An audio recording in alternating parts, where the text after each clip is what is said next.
It's old RF here with another quick tip.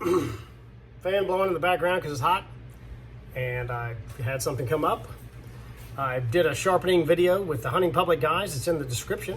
If you haven't seen that, you probably live under a rock somewhere.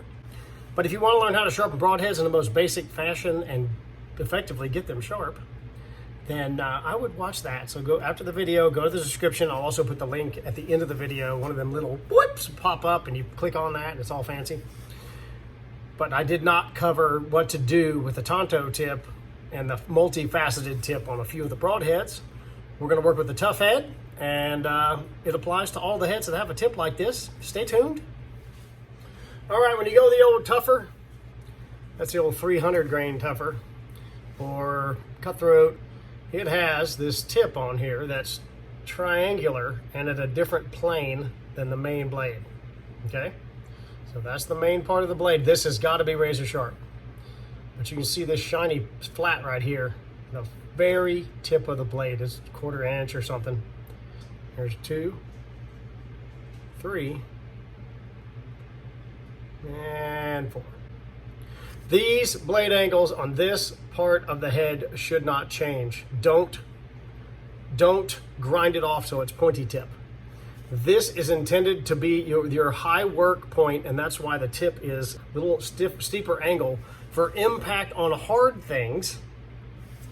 When you hit something hard, if you hit something soft, none of this matters. We've all discussed that you can shoot the old flapper and the old Twizzler through some Jello and it'll do fine. Now, there's lots of videos on that. You can watch and bore yourself to death on them shooting them into Jello, but I don't hunt Jello.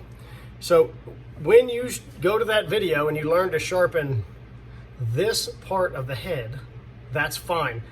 The only acceptable level of sharpness for this is hair popping, paper cutting sharp like I show on the Hunting Public video.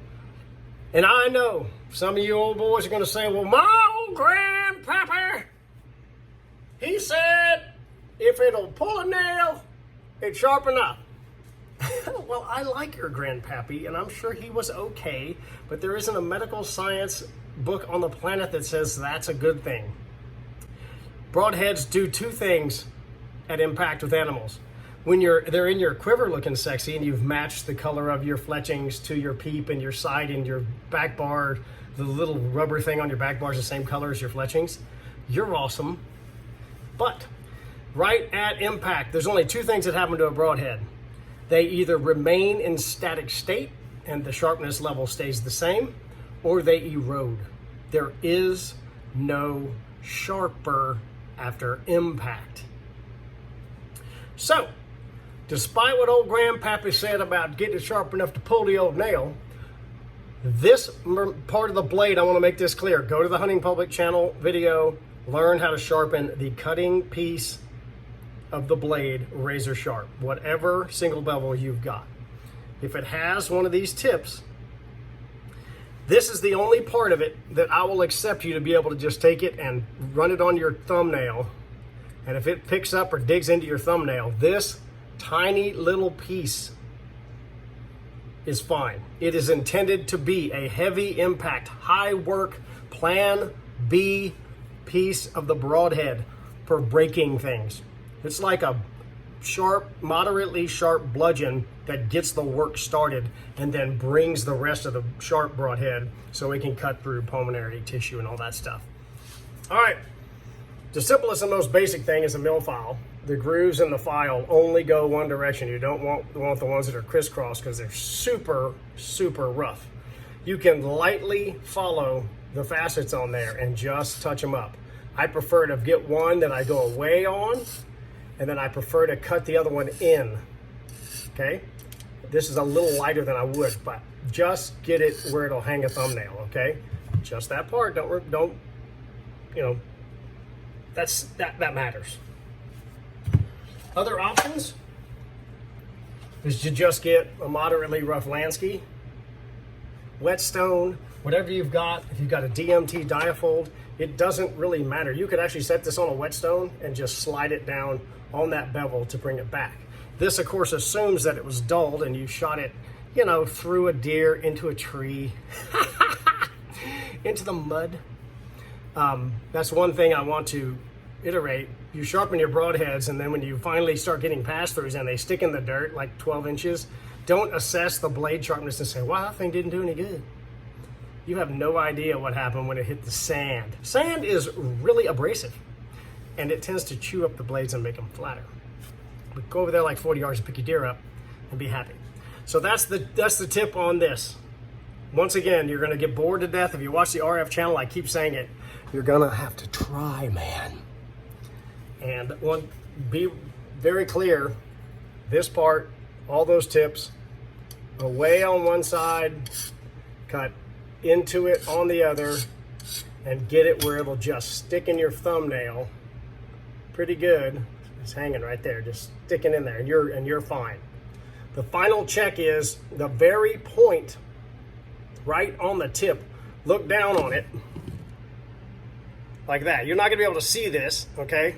But look down on it and make sure you didn't flatten the tip. It's so small it probably wouldn't matter, but as you're sharpening, you can sharpen into the tip and just keep that pretty pointy tip on there. You don't want it to be flat, or I've looked down on a couple I've done and you can literally see a flat spot. That's not gonna help. Probably not a huge hurt, but Mojo's already done a good job of cutting this one in to where it's a nice diamond point. So you have two parts of a single bevel with a tip like this. You got the working heavy workload Plan B buster clearing the way, starting rotation for razor sharp, only acceptable to be razor sharp for the rest of the broadhead. All right, I missed something or forgot something. This is the Grizzly Stick Nanook. They don't make it anymore, and it is an absolute animal of a head. I'm glad I got a couple from Big Mike. For those of you that have them, they're awesome. This blade on this one doesn't have a full Tonto tip. This edge runs all the way out, and then this edge runs all the way out, and it just turns into a cutting point on the front. Don't change that. Do what the broadhead gives you. I believe a couple of them, they just run out and they come into a point at the top. Don't change it. Go with what's there. But if you have this kind of a Tonto tip, sharpen it like I showed you. If the broadhead's designed differently and it runs out differently, just keep that plain. That's what the manufacturer put on there. Don't change it. Just, easy, bro. Easy. And also, if you get crazy and you over sharpen it, you'll move the point around and the broadhead is truly straight on the shaft. It was that way when you had it before, and then you started hogging the hell out of it because you're some tough guy, and you move the point from where it was over here, and then you spin it on the table. Oh, fella, the broadhead's not straight anymore. Any chance you move the point around? Well, no, I just sharpened what was there. And you got out your old file and you really gave it a hit. Woo-hoo! Sharpen the heck out of it, pushing probably too hard, not just touching it up and honing it. And you move the point over. The broadhead's straight. The point's not in line, but the broadhead is straight. What do you want me to do about that? I don't know. Maybe you work it back to straight or just live with it. Sorry, gotta try. All right, well, that's the old RF. Quick tip number, I don't know what. And you probably ought to subscribe to the channel or hit the like button. It will remain stupid forever. That's not my goal. This is an educational channel. More to come. Lots of videos coming. Stay tuned. Hit subscribe. Might be beneficial. Maybe.